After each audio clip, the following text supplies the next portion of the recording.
এটা হচ্ছে প্রবলেম 2।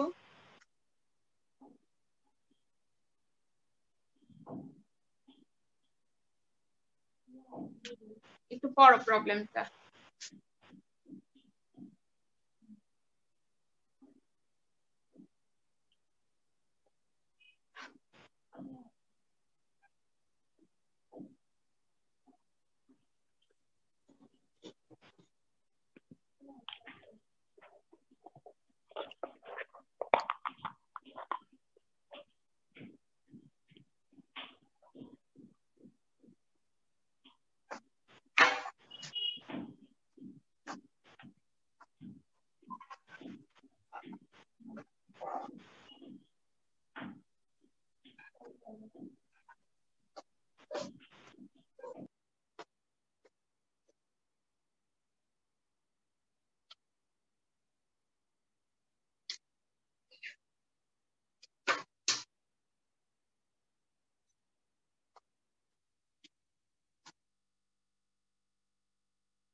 দেখো কি হয়, প্রবলেমটা কি বলেছে, square framework from of uniform heavy rods of equal weight W joined together each hung by one corner.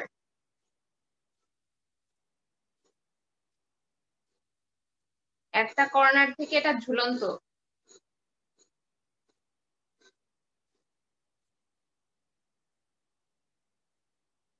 A weight W is suspended from each of 3 lower corners and the shape of the square is preserved by light rod along the horizontal diagonal.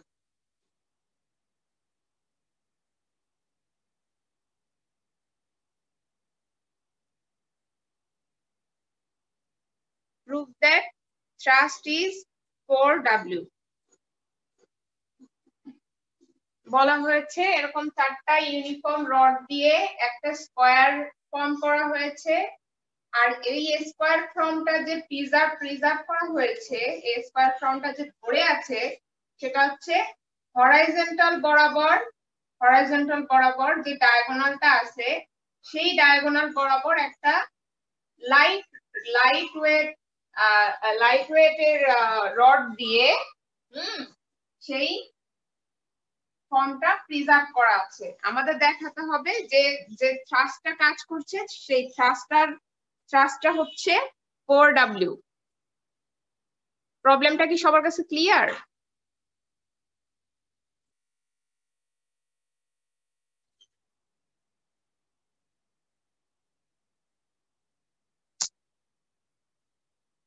আমরা কি সবাই প্রবলেমটা ধরতে পেরেছি, বুঝতে পেরেছি?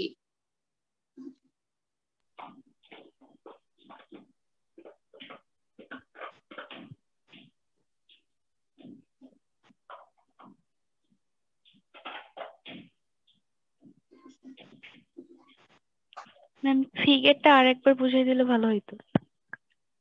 ফিগারটা আচ্ছা, আমি এটা তো তোমরা তুলে নিয়েছো না, আমি এটা একটু মুছে দেই, তারপরে আমি কিছু লিটারেচার লিখছি, আশা করি তোমরা সেটা ফিগারের সাথে মিলালে আরো ভালো বুঝতে পারবে।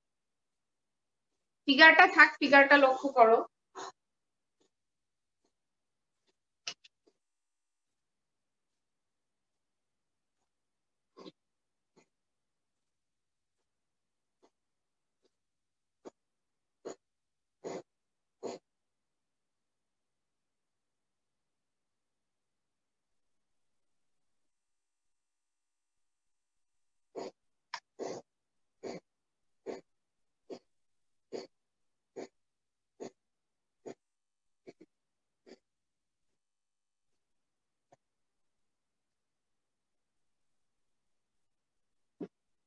প্রবলেমে বলা ছিল চারটা সমান ওয়েট রড দ্বারা, যে রডগুলোর ওয়েট, চারটা রডেরই ওয়েট হচ্ছে ডাব্লিউ, এই চারটা রডের ওয়েট হচ্ছে ডাব্লিউ। এটা হচ্ছে একটা স্কয়ার ফ্রেমওয়ার্ক, হ্যাঁ, যেটা একটা কর্নার থেকে ঝুলন্ত, আমরা ধরে নিচ্ছি সেই কর্নারটা হচ্ছে এ, এই কর্নারটা থেকে ঝুলন্ত, এবং এর যে লোয়ার তিন কর্নার আছে সেই তিন কর্নার থেকে ডাব্লিউ ওয়েট গুলো সাসপেন্ডেড হচ্ছে, ঠিক আছে। আর বলা হয়েছে এই যে স্কয়ার ফর্মটা, এটা প্রিজার্ভ করা হচ্ছে। ধরো আমি যদি চারটা রড এভাবে জাস্ট জুড়ে দেই, সেটা তো স্কয়ার ফর্ম না করে একটু মানে একটু অন্য শেপেরও হয়ে যেতে পারে, সেটা রম্বস শেপেরও হয়ে যেতে পারে, তাই না? তো সেক্ষেত্রে বলা হচ্ছে যে এই যে স্কয়ার ফর্মটা সেটা প্রিজার্ভ করছে হরাইজন্টাল বরাবর যে ডায়াগোনাল, সেই ডায়াগোনাল বরাবর একটা লাইট ওয়েট রড, ধরে নিচ্ছি সেই লাইট ওয়েট রডটা হচ্ছে বিডি। এই বিডি রডটা এই ফর্মটাকে প্রিজার্ভ করছে, স্কয়ার ফর্মটাকে প্রিজার্ভ করছে। তো আমাদের দেখাতে হবে যে এই যে থ্রাস্টটা কাজ করছে, হ্যাঁ, এই যে থ্রাস্টটা কাজ করছে সেটা হচ্ছে 4W।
দেখো আমাদের প্রশ্নে বলা ছিল যে লোয়ার যে তিন কর্নার আছে সেই তিন কর্নার থেকে ডাব্লিউ ওয়েটটা সাসপেন্ডেড হয়।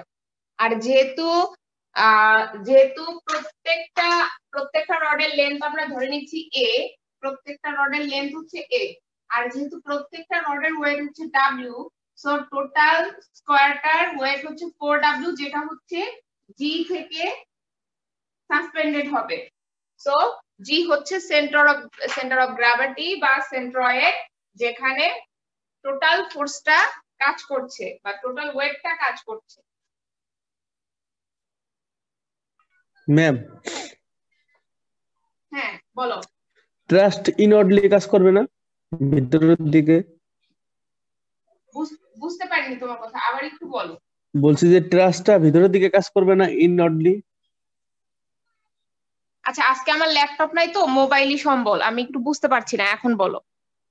বলছি যে ট্রাস্ট ইনওয়ার্ডলি কাজ করবে না, মানে ভিতরের দিকে। আপনি তো ট্রাস্ট বাইরের দিকে দিচ্ছেন, যদি বাইরের দিকে দেই হ্যাঁ তাহলে হ্যাঁ, তো এটা ট্রাস্ট এখানে আউটওয়ার্ডলি কাজ করবে, ইনওয়ার্ডলি না। ম্যাম আউটওয়ার্ডলি কাজ যদি করে তাহলে তো এটা বিকৃত হয়ে যাবে না, মানে তাহলে তো বর্গ থাকবে না, রম্বস হয়ে যাবে। আর ভিতরের দিকে কাজ করলে তো এটা বর্গ থাকবে। না না না,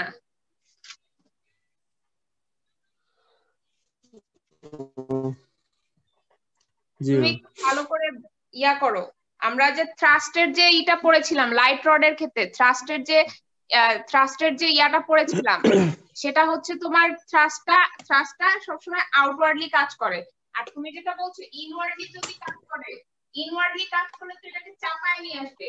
আর আউটওয়ার্ডলি কাজ করলে পরেই এটা মানে এখানে এখানে যে স্পেসটা আছে সেটা ধরে রাখবে। আউটওয়ার্ডলি যখন থ্রাস্টটা কাজ করবে, চাপটা কাজ করবে, তখনই এই তোমার শেপটা প্রিজার্ভ হবে।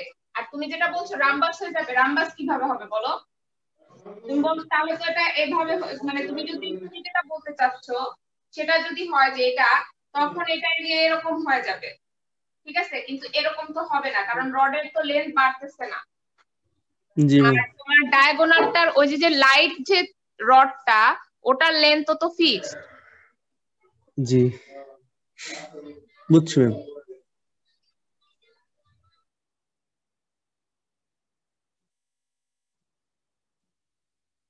তোমরা তো ছেলে মানুষ, তোমরা ঘুড়ি বানাইছো না? ঘুড়ি জি ম্যাম, বানাইছি ঘুড়ি। ঘুড়ি বানাইছো না? তাহলে ঘুড়ি বানাইলে পরে তুমি ওই মেকানিজমটাই চিন্তা করো। ঘুড়ির কিন্তু ওই যে যে মাঝখানের যে ইয়াটা দেওয়া হয় হরাইজন্টাল বরাবর, যে ডায়াগোনালটাই যদি আমি চিন্তা করি, সেটা কিন্তু ঠিকই ওই যে দুই কর্নারে যে প্রেসারটা দেয়, সো চাপটা কিন্তু বাইরের দিকেই কাজ করতেছে এবং তাতেই কিন্তু ঘুড়ির শেপটা ঠিক থাকতেছে। ঘুড়ির শেপ কি রম্বস হয়ে যাচ্ছে? না ম্যাম। না। জি জি ম্যাম, বুঝছি। বুঝতে পারছো? জি ম্যাম। আর ভার্টিক্যালি ডাউনওয়ার্ডে জিটা কাজ করতেছে।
দেখো এখানে কি বলছে, চারটা রডের ওয়েট তো ডাব্লিউ করে, তাহলে সেটা অ্যাক্ট করতেছে জি থেকে ডাউনওয়ার্ডলি 4W।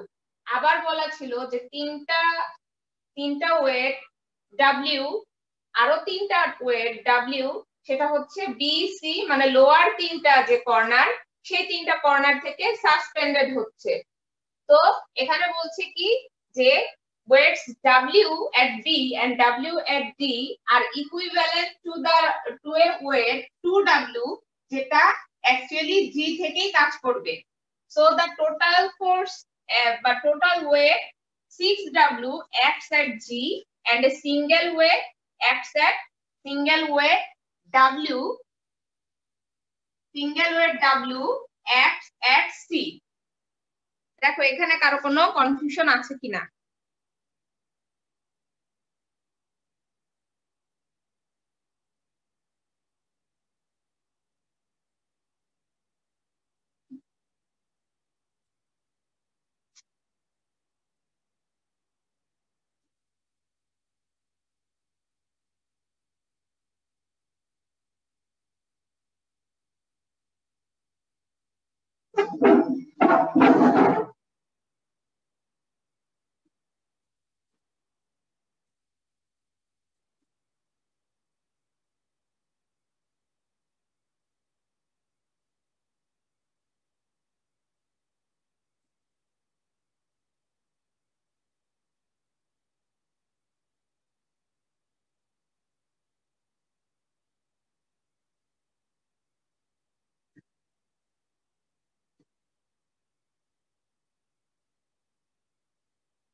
আচ্ছা, এটা সবার ক্লিয়ার? দেখো ফিগারটা এখন সবার কাছে ক্লিয়ার কিনা, ফিগার এবং টোটাল ইনসিডেন্ট সম্পূর্ণ ঘটনাটা সবার কাছে ক্লিয়ার কিনা, আসলে কি ঘটছে।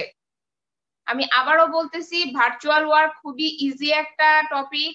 তোমরা একটু মানে প্রবলেমটা বুঝে ফিগারটা ড্র করতে পারলেই আর কোনো সমস্যা নাই। প্রত্যেকটা প্রবলেম মোটামুটি একই ধাঁচের এবং এখান থেকে আশা করি অ্যাকসেপ্ট পাবা।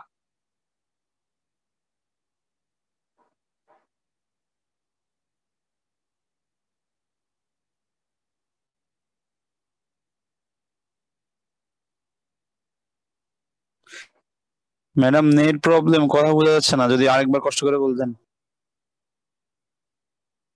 বলেছি যে ভার্চুয়াল ওয়ার্ক হচ্ছে সবচেয়ে ইজি টপিক স্ট্যাটিক্স এর।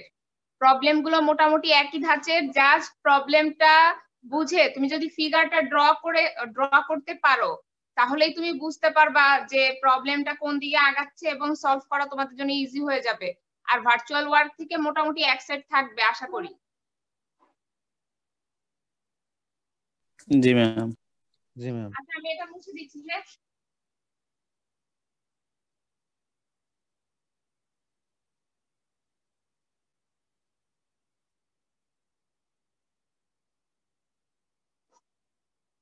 এখন তাহলে দেখো আমরা কয় ধরনের ফোর্স পাচ্ছি। একটা হচ্ছে 6W, একটা হচ্ছে W আর C, আর একটা হচ্ছে T। এই তিন ধরনের পাচ্ছি।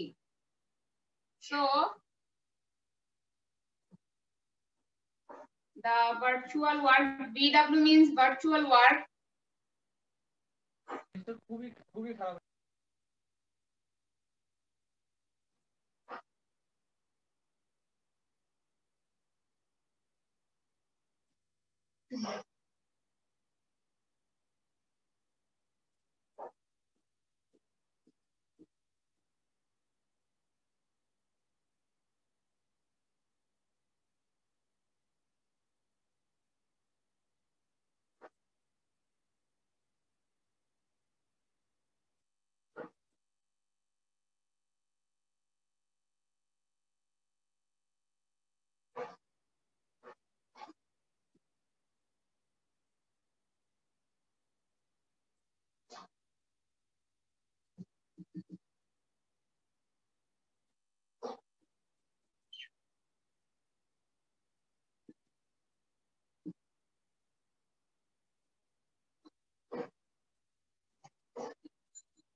ট্রায়াঙ্গেল এবিজি থেকে দেখো, এবিজি থেকে আমরা যদি এজি চাই তাহলে হচ্ছে AG divided by AB is equal to আসতেছে sine theta.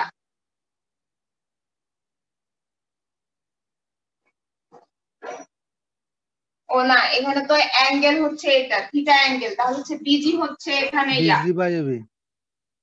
Busy by AB.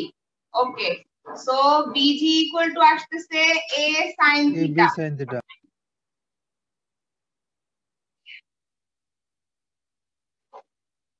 So আচ্ছা, বিজি যেহেতু পাইলাম, so BD equal to 2 BG, that means twice A sine theta. Okay, বিডিও পেয়ে গেলাম আমরা। এখন আমাদের দরকার হচ্ছে এসি। এসিটা হচ্ছে এজি দরকার আমাদের। এজি হবে হচ্ছে AG divided by AB is equal to cos theta. So AB equal sorry AG equals to a cos theta. So AC equal to 2 ag equal to 2a cos theta.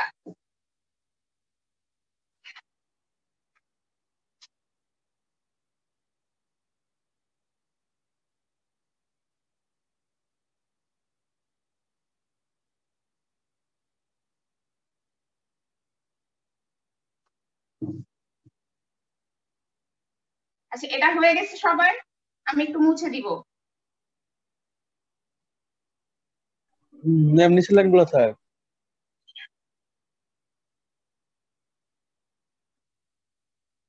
6W AG এর value এসেছিল A cos theta,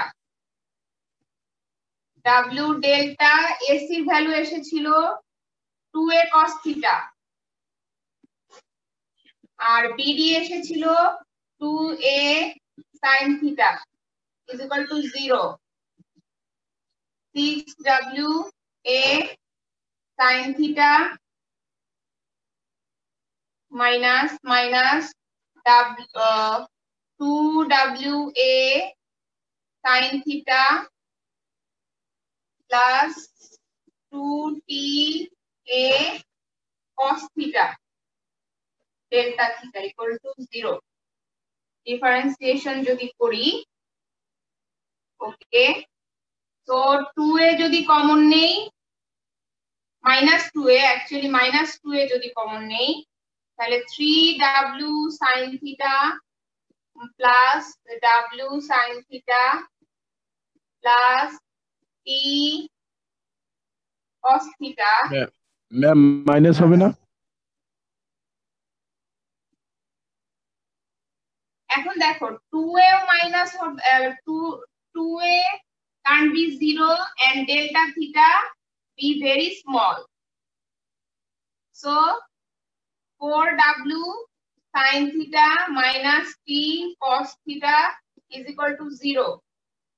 So T cos theta is equal to 4W sin theta and T is equal to 4W tan theta.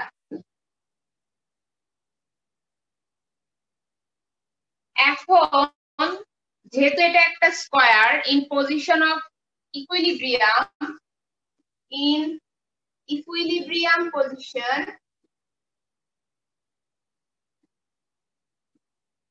in case of square theta is 45 degree, so T is equal to 4W, so the thrust is 4W.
আচ্ছা, ওকে, কোনো সমস্যা?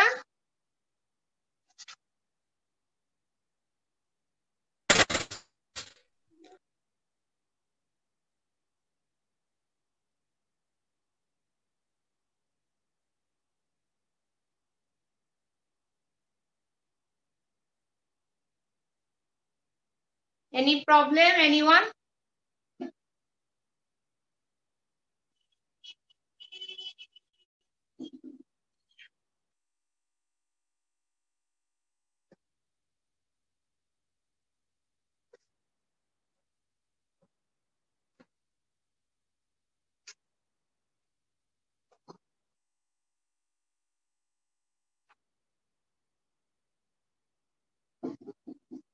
প্রবলেমটা কি তোমরা বুঝতে পেরেছো? আচ্ছা আজকের ক্লাসটা এই পর্যন্তই। হ্যাঁ, I am not feeling very well, feeling very much disturb, so can't continue today anymore. আর নেক্সট ক্লাসে আশা করি আমরা এই চ্যাপ্টারটা শেষ করে দিব। আর আজকে বা কালকের মধ্যে তোমরা একটু গুগল ক্লাসরুম থেকে এই চ্যাপ্টারের কন্টেন্টটা ডাউনলোড দিয়ে নিও পিডিএফ। আমি ট্রাই করব আজকেই আপলোড করে দিতে। Okay ma'am. Okay ma'am. আচ্ছা, সো এন্ড ফর টুডে।